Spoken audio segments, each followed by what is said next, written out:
Businesses and investments get cheaper when inflation decreases and interest rates rise. We are now in a buyer's market. Hi, I'm Jaryd Krause. I'm the host of the Buying Online Businesses podcast, and today I'm speaking with Stacy Caprio, who is a website investor, entrepreneur, and owner of Her.ceo, where she talks about making money online. Now, she's invested her profits from website investing into a Georgetown, Texas duplex a few years ago, and now invests in websites and real estate. And Stacy is also a realtor in Austin, Texas, and she's the owner of Heart of Austin Homes, and in her free time, she likes to walk her parents' dog, Cooper, or run or walk around the Austin River Walk, which is very close to where she actually lives. And she talks about buying websites and also real estate, and she's happy to help with anything around that area. Now, in this podcast episode, Stacy and I talk about what it's like working in the corporate world and making the transition from corporate world to making money online and working for yourself. I also share my experience of commuting and pains of working for somebody else and how you can get the courage, use that to start doing your own thing. We just talk about the first website she ever bought, what she learned from it, why it was a bit of a flop. And then we talk about other websites that she bought, what she learned from that, what she learned through due diligence. She gives you advice, and we share a bunch of advice on due diligence, what to do when you're buying a website because you don't want to get taken advantage of or scolded. We also talk about what she more so does now, not so much buying websites, but starting them from scratch and growing them, and how long it takes to her find out which sites are worth continuing on, which can be many years, and then also what percentage of sites that she doesn't continue working on that are a bit of a flop, and she pushes them to the wayside. And as you could imagine, it is an alarming amount that,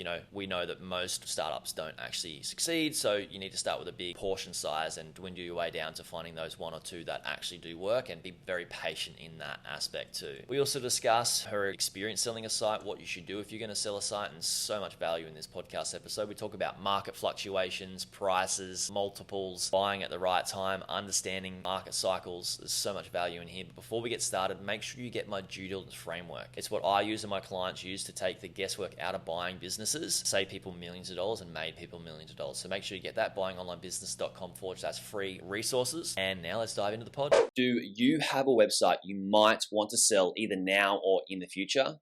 We have a hungry list of cashed up and trained up buyers that want to buy your content website.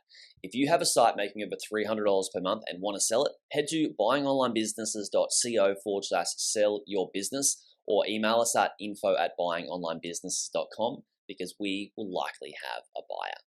Details are in the description.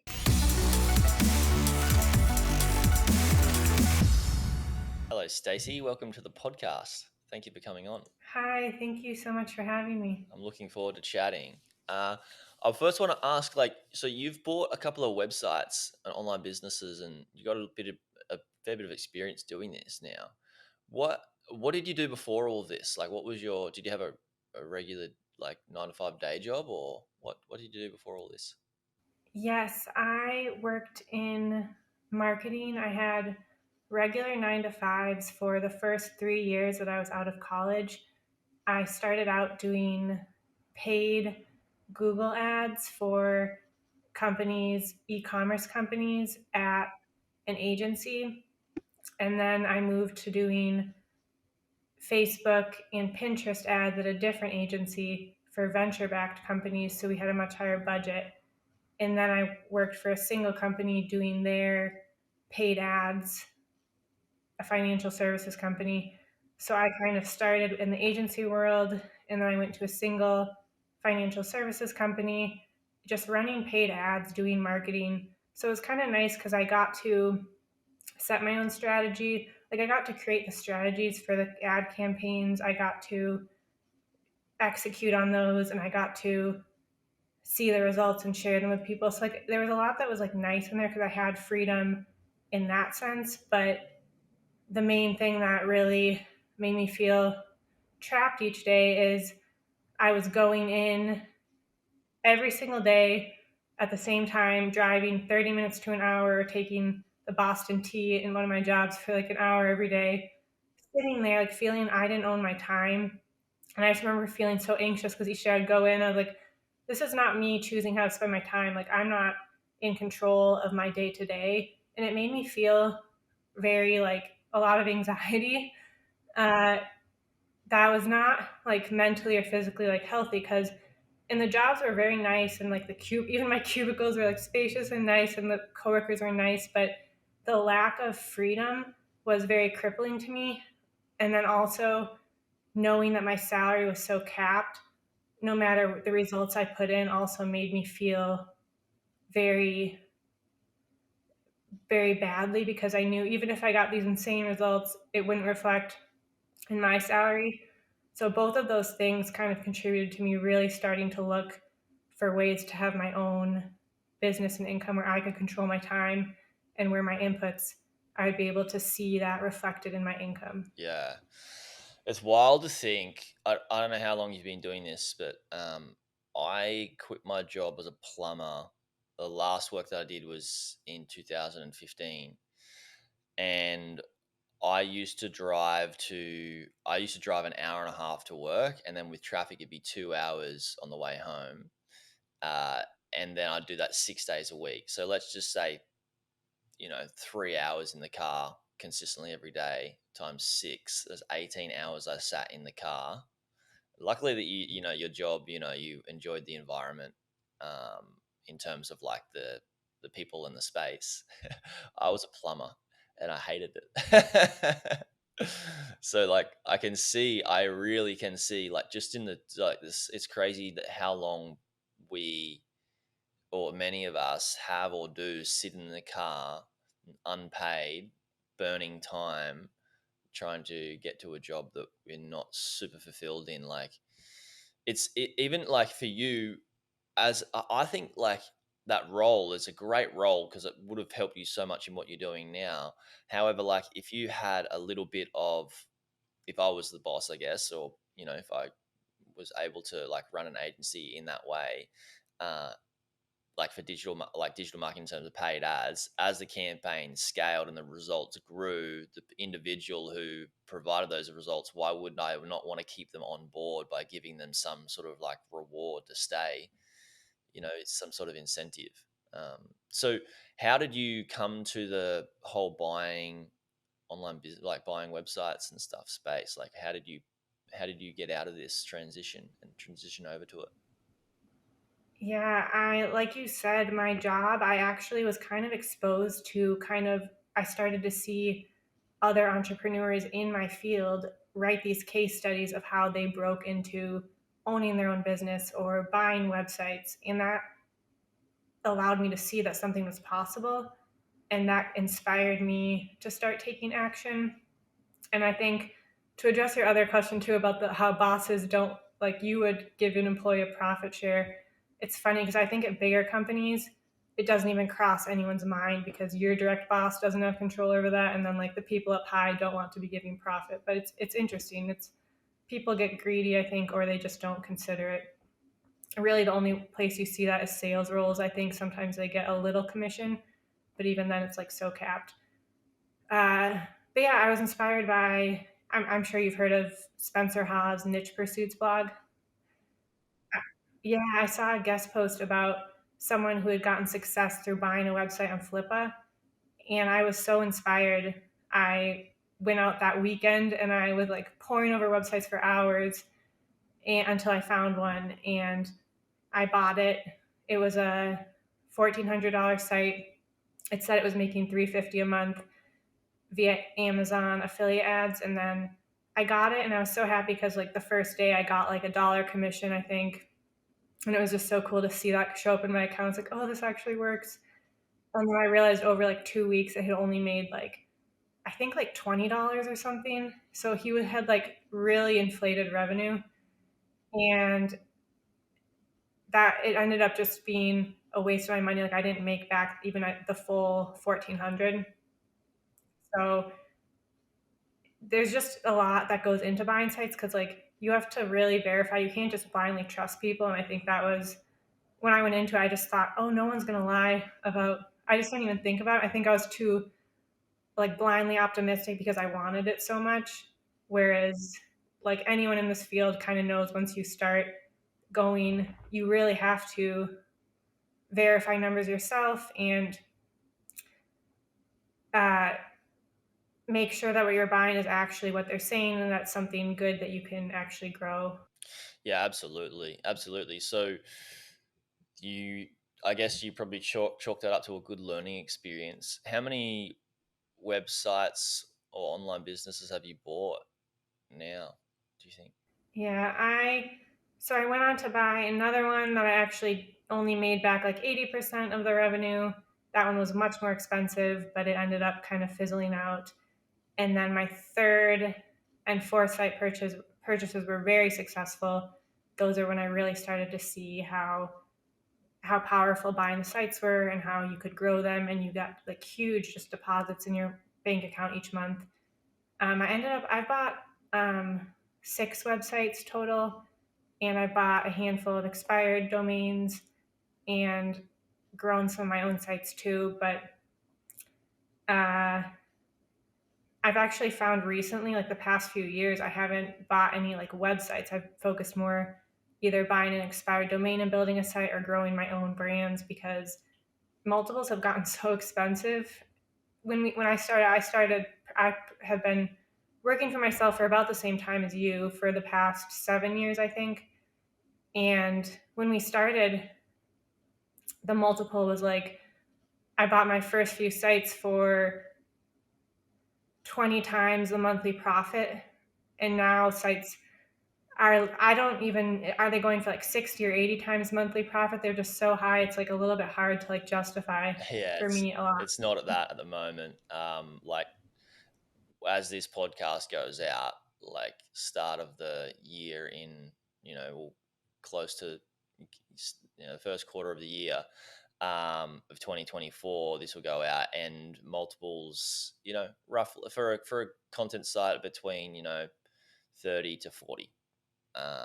And it did get really hot and really heavy through 2020 to 2022, when what actually happened was there was a lot of Amazon aggregators that where people would just, large private equity firms, would just acquire a lot of Amazon businesses, and then they were acquiring some blogs as well, and just inflated the prices dramatically. And what really caused that is these private equity firms were competing with one another, where if somebody else had an offer on that business, even before they were doing due diligence, they would put a LOI, or put a soft offer on the business, which would be more than a competitor in a different private equity firm, just so they could buy that instead of the other firm buying it, because there was a big ego off during that period. And it slapped a lot of these private equity firms in the face, where they bought a lot of businesses and didn't really get great results with them, even though they had probably large teams. But they just went on an absolute tear trying to acquire as many businesses as they could. They did, and unfortunately for the owners who built those, they probably did quite an injustice towards those businesses they did purchase. So yeah, multiples did get quite inflated, and they've come back down a little bit now. I'm sure they'll go up again, but that's interesting. So you've moved away from buying to starting and growing. Interesting. How long is it taking you to get to the point where you are, obviously you've done this quite a lot, but get to the point where these businesses are profiting quite well from start to profit? For me, it it actually takes usually a few I start to see results a few years in, usually like 2 to 3 years for all my sites. Like it's not really a quick thing.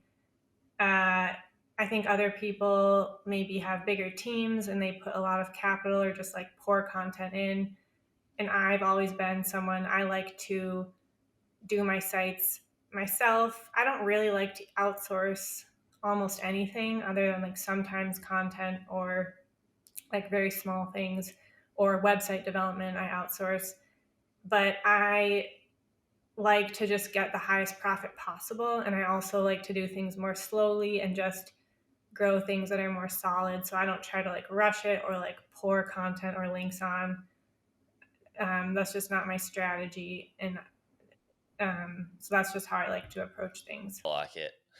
This, what percentage of sites do you start that sort of don't end up continuing growing, and how long does it take you to realize like this isn't something I want to keep putting resources into, when you might have like, I don't know, maybe these are the 10 that you start, and then there's two or three that are like these end up being the winners and you drop the other ones? Yeah, I would say I'm the type of person I have so many ideas and then I see something, get excited, and I start it, like very just, and then I realized shortly after, like, this wasn't a good idea, or like this domain just isn't working. Like, I even recently built out an entire site, and I spent, it's actually kind of embarrassing. I don't even want to like tally up what I spent, but I actually think I spent about like 2K on the domain, like 6K, maybe even like 8K on like website development. And I like grew it out. And then I realized like it wasn't even being like properly indexed by Google.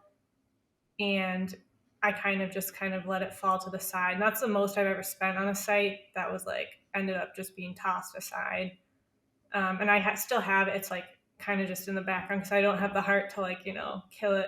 I'm just like, oh, maybe one day it'll kind of, but I think probably like 70% of my stuff, I just don't even, I start it and then it just kind of gets discarded.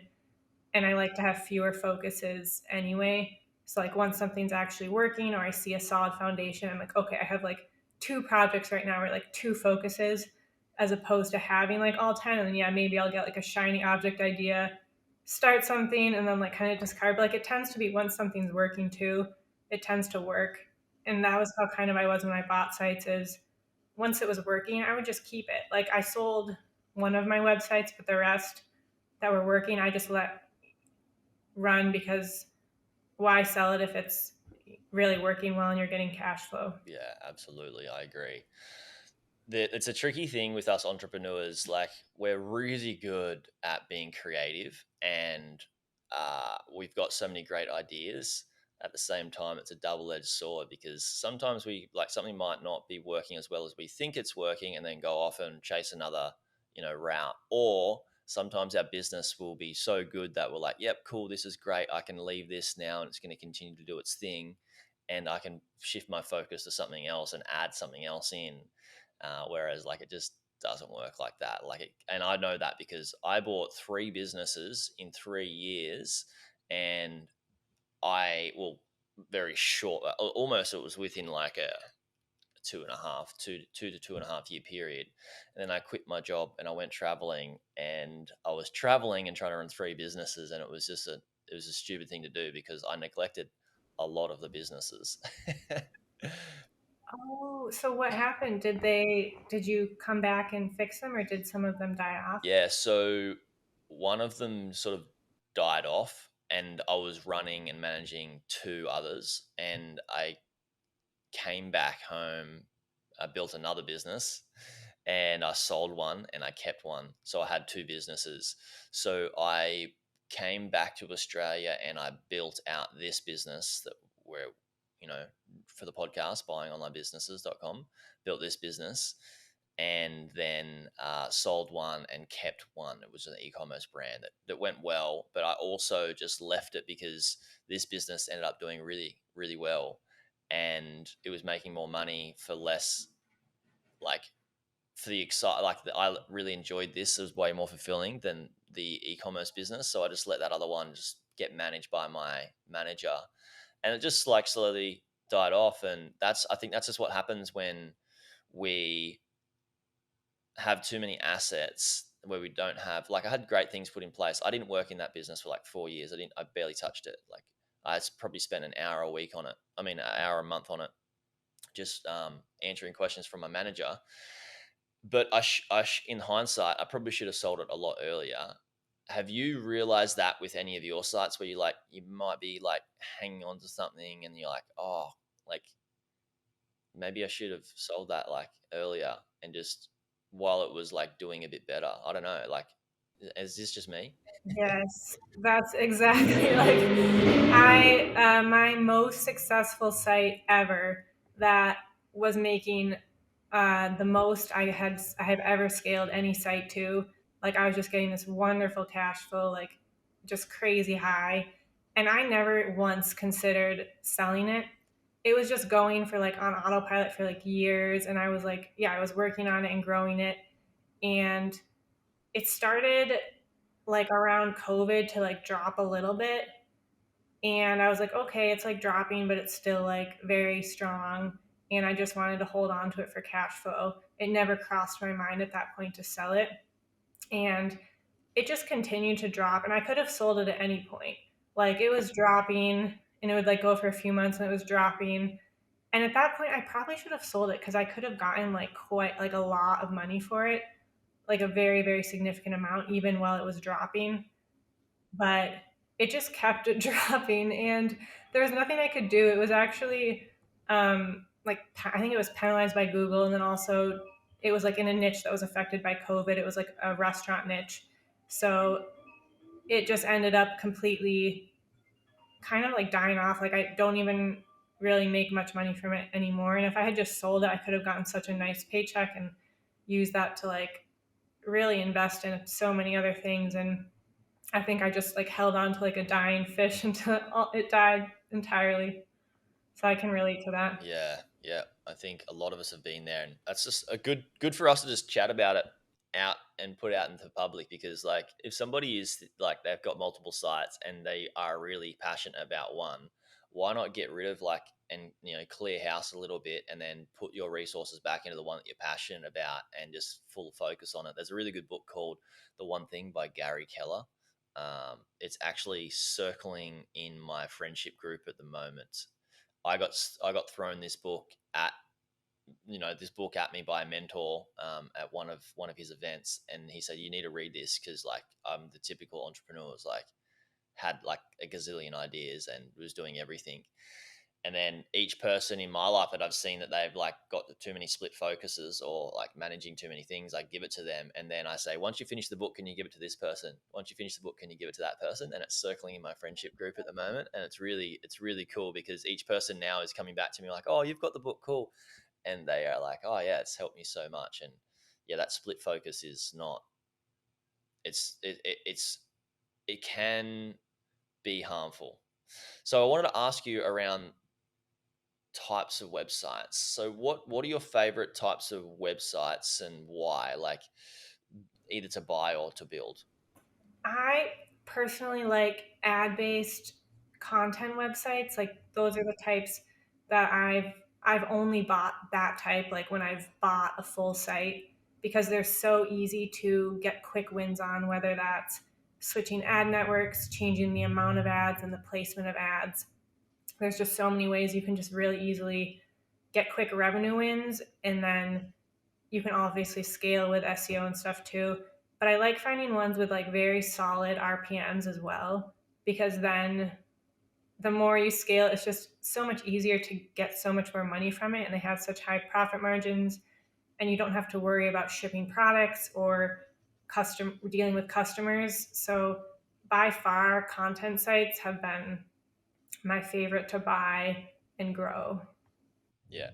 And with the higher RPMs, when you're looking at either maybe buying one, what how are you discovering what's got a high RPM versus maybe something that doesn't? Are you just doing that because you're looking at multiple businesses and doing due diligence on multiple and you're looking at the RPMs, or are you doing it based on like a search on the internet for like what niches have a decent RPM? And Yeah, I just do it by business. So, like, I'll filter when I'm searching to find ones that, A, like, if they have a ton of traffic for me, even if it's a lower RPM, I'm like, okay, I can maybe work with this because there's so much you can do when it has tons of traffic. So, some of the sites, I bought one site that had so much traffic, and it was like this community of people. So, they kept coming back. It had a ton of direct traffic and brand recognition, and it had a ton of Google organic. So, that's like such a strong it's such a strong base that like when something has traffic like that, I'll consider it. But I just find it so if you look on Flippa, for example, which is actually where I bought I think 90% of my sites, you can see I only look at verified analytics. So if it's verified with tons of traffic and page views, that's one positive.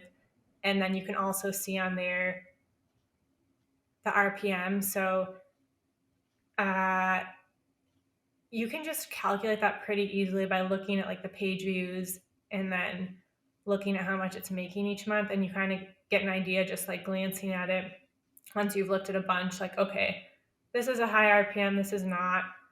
So it is subjective, but like anything, I mean if it's over like 20 RPM I'd say that's like solid, and if it's like double that or more it's like okay, this is really really good, you should like really take a look at it.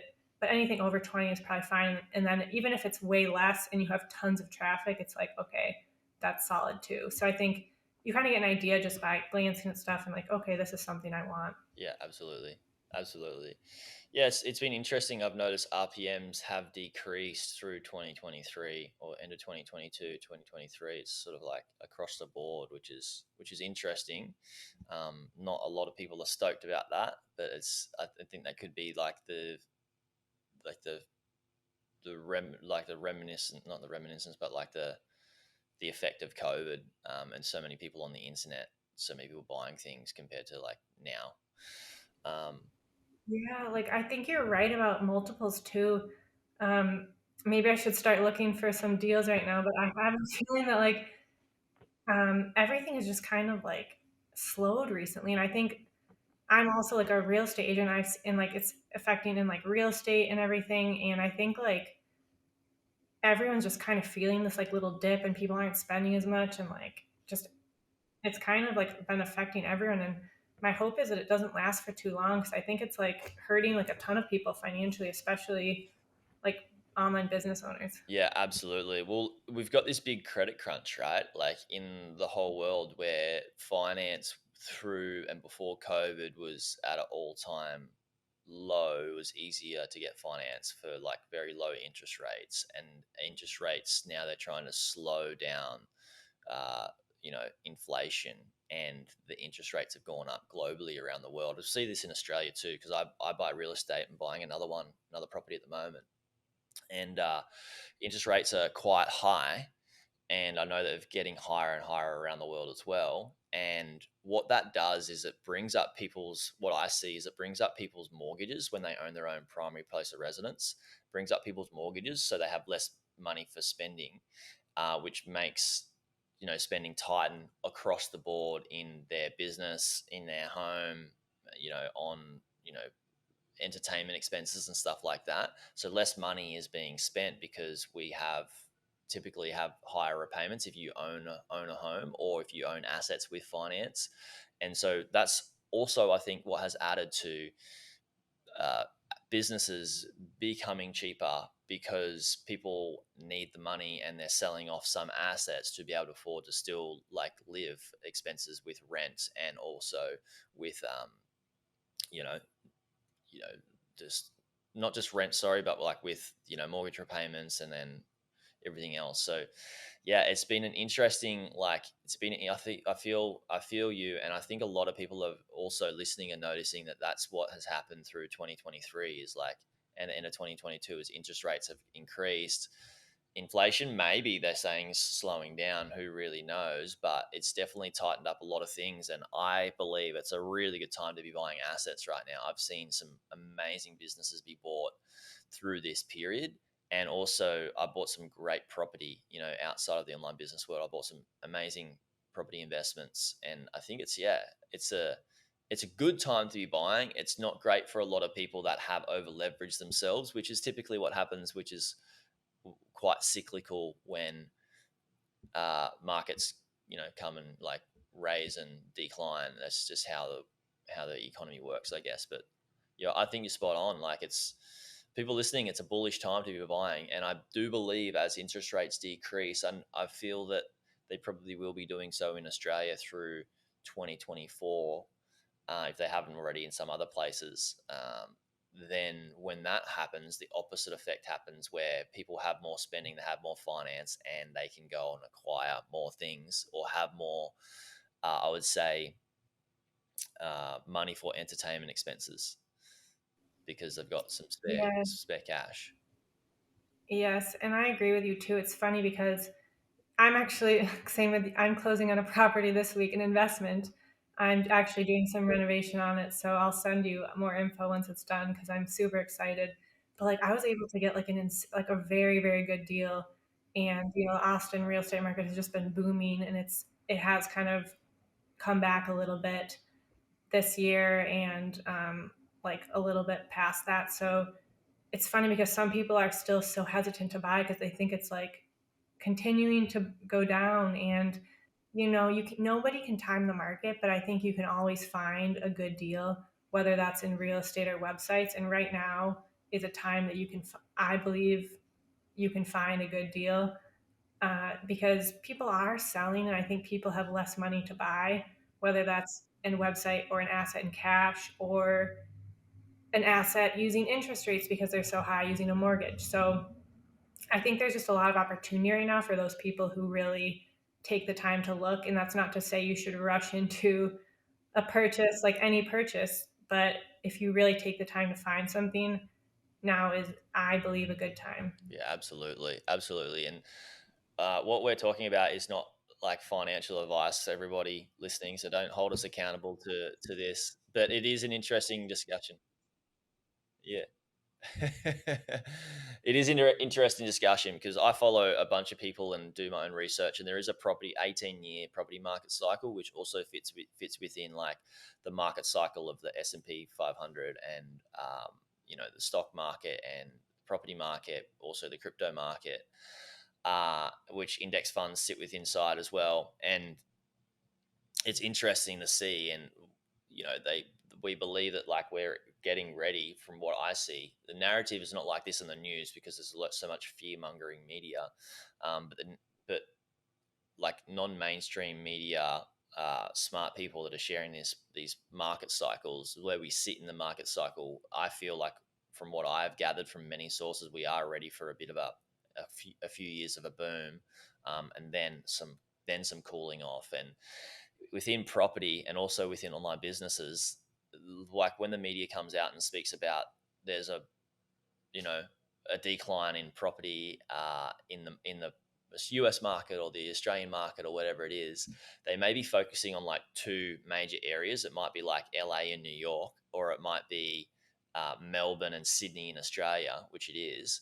But there's markets within markets, and there's always different markets are moving at different paces and different ways. And if there's smaller markets where people are buying into, you're going to get the growth, because more resources might be getting, like this is in property, getting put into that sector. But you can also relate to that to online businesses, where like if something becomes quite trendy, uh, or a business model becomes like very very popular, people might start getting into that type of asset class, and it might grow over a few years, and then you ride that wave, and then get out. So yeah, it's an interesting topic to chat about. In terms of not buying but selling, you did say that you've sold one of your businesses.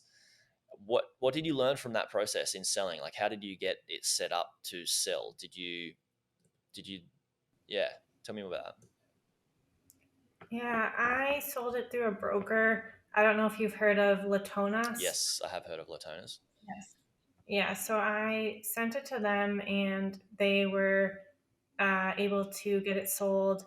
And actually, it wasn't that smooth of a process because it went under contract.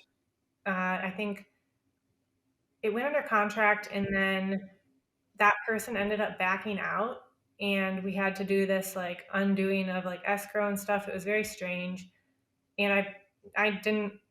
For me, it was kind of stressful because like I thought like once it was sold, it would just be a smooth process, but it ended up like they literally completely backed out. I had to like undo all the transfer stuff, and like they took the money out of escrow, and I had to like relist it. And I ended up a few weeks later getting another buyer. It went under contract, and this one went smoothly and it went through. But that was kind of my main hiccup, was it literally fell out of escrow, which I've never heard anyone else talk about that happening to them. So I've never, yeah, it happened to me though. So Interesting. They so you had a asset purchase agreement or a contract of sale signed, and then you were starting to make the transfer, and then it stopped. What was their reasoning like behind that? That's yeah, I would say not really the it's not really a thing, because it should be going ahead because you got like an asset purchase agreement signed. yeah, it's interesting. He did say uh, this was kind of around the time that there was a lot of concern about the new GDPR rules that were coming out a few years ago. And in his cancellation, he was saying that the sites were not GDPR compliant, or that was his excuse.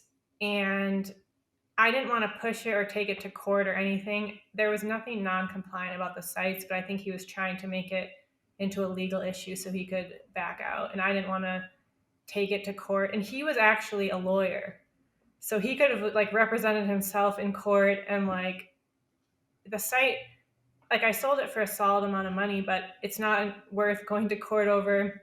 I know those fees can add up so quickly just to get someone to pay you like a smaller chunk of money. Uh, to me, it's like so easy to lose in a lawsuit, and I don't want to take the time and energy. So I didn't want to fight a lawyer or anyone in court. So I just decided to let him drop out. Yeah. I would have been the same boat as you for sure. Sorry to hear about that experience though. So there ended up being a good sale. What were the things that you needed to put in place when you decided, oh, I want to sell this, I want to sell this business? Like what did you do to get it ready for sale? Or was it already like just let's just sell it as is? Yeah, I pretty much just sold it as is. It was a pretty just steady traffic site. And I just made sure I had all the records of revenue by month. And I made sure I had like it ready to give analytics access and to give uh, AdSense access because I was using AdSense. So it wasn't even that much. It was like very basic, but just so everybody could have all the information they needed, and just basically gathering revenue and deciding the price and then listing it for sale on Latonis. Cool. Cool.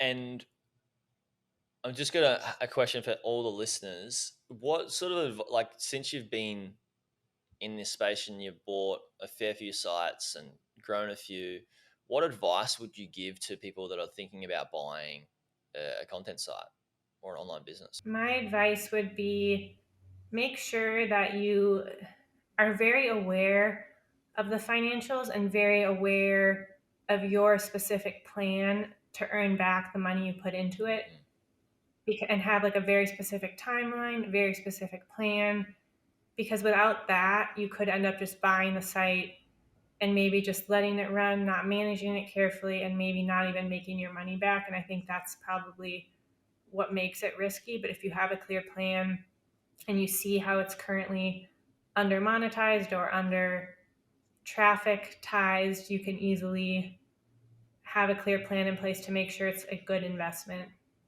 Yeah, absolutely. Absolutely. I like that. And how like what's your goal with your content sites now? Like where what are you wanting to do? Like what's your outlook look like over the next few years with either maybe growing more or starting more or buying more? And what do you have, yeah, intentions for those? So yeah, I also have like an affiliate type site I'm working on too. This one I've grown myself. And then I have the Hercio brand. Yeah, and I do still have like a content site. I I just want to keep like um I think they perform the best when I set like a specific goal for each site and have a specific strategy, because I tend to just kind of like you said, it's kind of tempting to think, oh, I can just go live my life and let the sites run on their own. But you never really see growth results when you do that, and you definitely don't see the best results. So for me, it's important to set those specific goals and create a strategy. And right now, my main focus is traffic for each site. So just really focusing on the SEO. And for one of my sites, it has a larger profit per sale. So I'm actually running paid ad campaigns to it right now. So that was my specialty. It is my specialty, but I've never done it for any of my own sites. I've only done it for other people. So it's kind of fun to be able to use that right now. So right now, my focus is traffic for my sites, organic, and then also one of my sites paid, and just really trying to scale them with specific profit and traffic goals right now. Awesome. Awesome. Cool. Well, I'm excited to hear more when as time progresses. So Yeah, thank you so much for coming on and sharing, your experiences buying sites, growing sites, and in the space. So you've mentioned your brand, Her CEO. I'm going to drop a link to that in the show notes. Is that where people can go and find you? Yes, people are welcome to visit the site. You can subscribe to the email list. People on my list love it, and whenever you reply to an email on it, I always respond. So it's a great way to get in contact with me and ask questions. And I also send out website deals and just stories about my own sites and case studies. So I really encourage everybody to sign up there if you're interested in talking to me, asking questions, seeing case studies, or buying websites. You can sign up for a list where you only get the website buying emails too. And yeah, you can email me directly too, but you'll for sure get a response if you reply to an email. So I encourage you to subscribe. Yeah, awesome. Guys, check it out. Stacy, thank you so much for coming on. Everybody is listening. Thank you for listening. If you are buying a site or know somebody buying a site, make sure you share this podcast episode with them. Give them a gift of giving. It helps us grow the episode. It helps Stacy and I help more people and do the right thing in the space. And also it helps people that are getting in the space not get burnt, not buying these sites with revenue that's inflated, that is not actually what they think it is when they're purchasing. Because Stacy's been there. I've been there and bought dud businesses, and we want to make sure that we make this environment a far safer place. And that's what we do here at Buying Online Business. So thanks, guys, and I'll speak to you soon. Thanks, Jaryd. I appreciate it, and I'll see you guys later. Hey YouTube watcher, if you thought that video was good, you should check out this video here on the 2 best types of websites beginners should buy. Or check out my playlist on how I made my first 100K from buying websites and how to do due diligence. Check it out. It's an awesome playlist. You'll enjoy it.